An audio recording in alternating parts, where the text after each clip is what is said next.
What if everything you believed about the spiritual world was incomplete?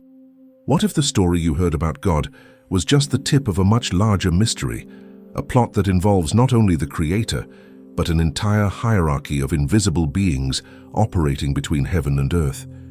Perhaps the faith you've always practiced hasn't yet revealed the full depth of what lies behind the term Elohim. But after all, what does this word that appears so many times in the scriptures really mean? Many people read the Bible as a book about man and God, but few realize that the sacred text describes a parallel dimension, alive, active, and as real as the physical world. A dimension where spiritual beings interact with human destiny, influence kingdoms, inspire prophets, and test the faith of the chosen. Understanding who these beings are and their role is more than theological curiosity. It's an invitation to see the spiritual universe with open eyes, as few have dared to do. And yes, this can completely change the way you understand your own life. Throughout this video, you'll discover the true meaning of the word Elohim and why it reveals one of the deepest truths of faith. You'll understand that the Bible doesn't just speak of angels and demons, but of a much more complex spiritual structure, and that within it, God stands out not only as creator, but as the Elohim of the Elohim.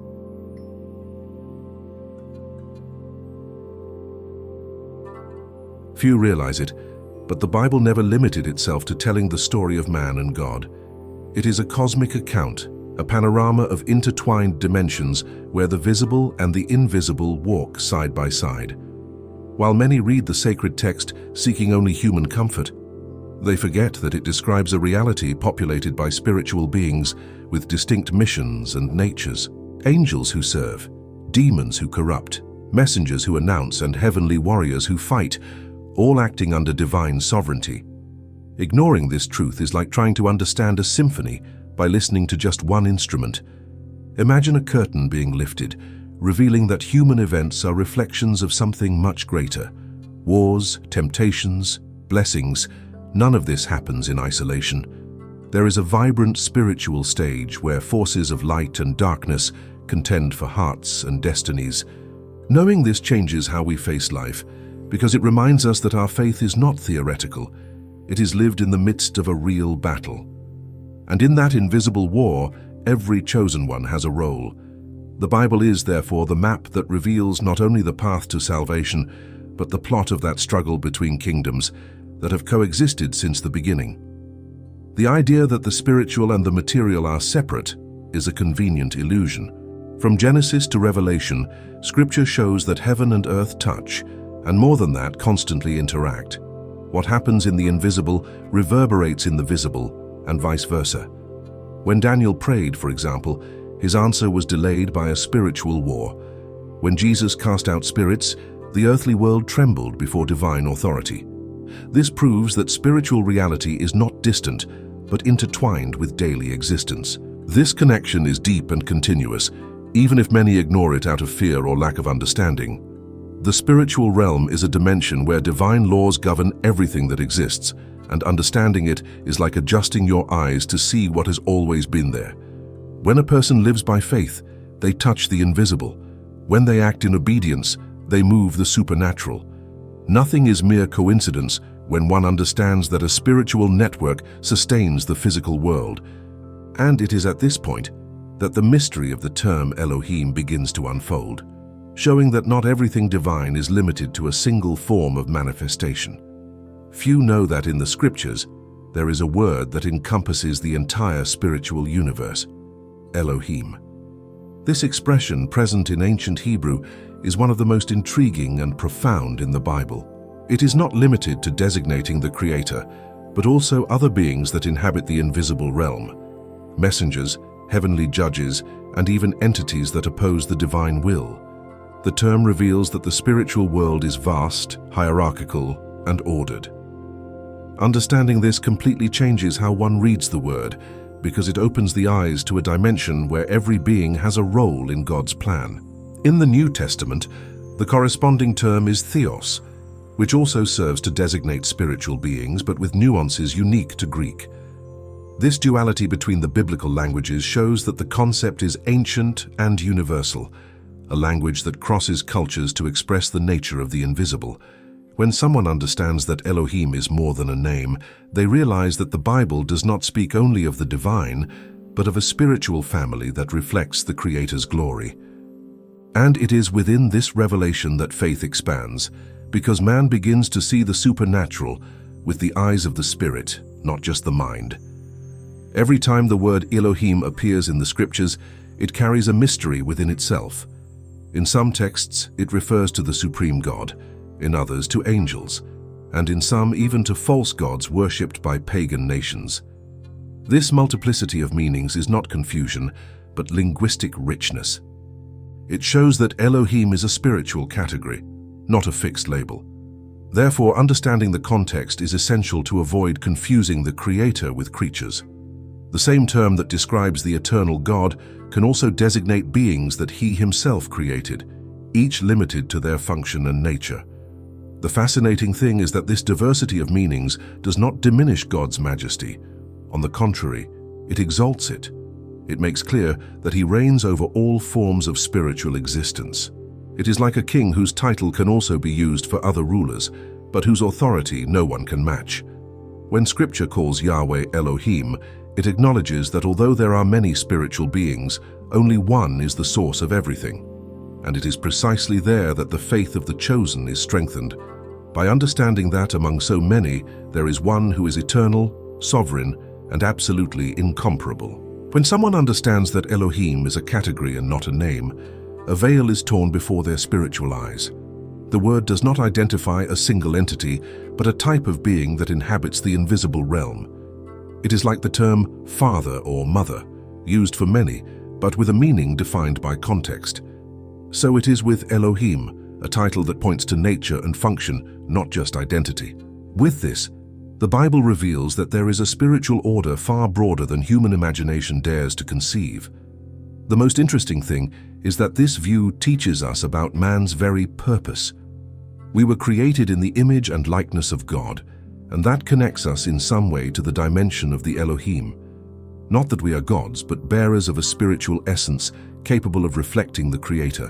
When someone acts in faith, practices good and seeks justice, they manifest something of the divine character that dwells within them. That is why living with purpose is not a luxury, it is a heavenly calling. Understanding Elohim as a category reminds us that there is more than titles. There is function, identity, and destiny. Not every Elohim is Yahweh, and that is precisely what makes the divine name so unique. While Elohim describes a class of spiritual beings, Yahweh is the personal name of the God who revealed Himself to Moses in the burning bush. It is the name that carries authority, eternity, and absolute power. When God said, "I am who I am," He separated Himself from all other spiritual beings, affirming His self-existence. Yahweh depends on nothing and no one. It is He who gives existence to everything that is, visible and invisible. This difference completely changes how faith is understood. By calling Yahweh Elohim, the biblical authors did not equate Him with other beings, but recognized His supremacy over all. It is like calling the King Lord, knowing that no other Lord compares to Him. Thus, every time the sacred text uses Elohim to refer to God, it is exalting His dominion over the entire spiritual cosmos. And it is at that point that faith solidifies, when man understands that the God who chose him is the same who reigns over all kingdoms, earthly and heavenly. There is no greater title than this, Yahweh, the Elohim of the Elohim. This biblical expression is a cry of sovereignty, a proclamation that above all spiritual beings, there is one who reigns without rivals. He is the beginning, the middle, and the end of everything that exists. No spiritual force, however powerful it may seem, can match the essence of Him who is self-existent. The entire universe bows before Him, not out of obligation, but out of recognition of His eternal majesty. And it is this awareness that awakens true faith in man's heart, not the faith that fears, but the one that trusts. When the Bible calls Yahweh Elohim of the Elohim, it is not denying the existence of the others, but exalting the Creator's absolute dominion over each of them. It is as if it said, yes, there are others, but none is like Him. This declaration echoes throughout Scripture, revealing that the spiritual hierarchy has a pinnacle, and that pinnacle is God Himself. Understanding this brings security to the chosen, because it shows that even in apparent chaos, there is an order sustained by divine will. Everything is under control, even the invisible, and that is where faith finds rest, in the unshakable power of Yahweh. The phrase, "There is no Elohim besides Yahweh," sounds like a heavenly decree that echoes through the ages. Many interpret it as a denial of the existence of other spiritual beings, but in reality, it affirms something even deeper, that no other being possesses the nature, authority, or power of the true God. All others are creatures, grand, yes, but created. Yahweh is the only one who is eternal, the only one who exists by Himself. He was not shaped nor begotten, He is. And that changes everything, because it reveals that every spiritual force, however imposing it may seem, is still subject to Him. This truth must generate humility and confidence. Humility, because man perceives how small he is before such greatness. Confidence, because he understands that he is linked to the supreme source of all that exists. When faith is anchored in this understanding, fear loses strength and purpose takes shape. To believe that there is no Elohim besides Yahweh is to understand that there is no obstacle beyond the reach of His hand. Nothing escapes His dominion, and no spiritual power can resist His decree.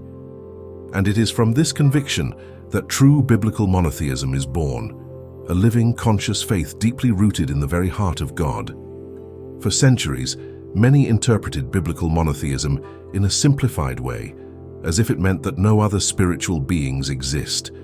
But the true meaning is much deeper. The Bible does not deny the existence of these beings. It affirms that only one is God in essence, source, and eternity, Yahweh.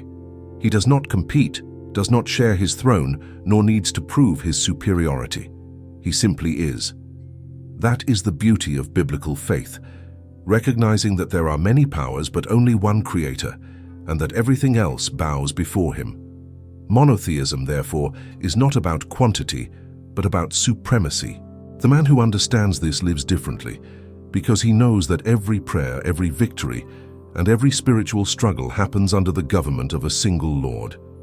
There is no energy, star, spirit, or force that operates outside His will.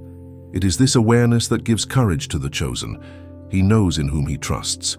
Knowing that Yahweh is the only true Elohim is to live with the certainty that nothing, absolutely nothing, is beyond the reach of His mighty hand.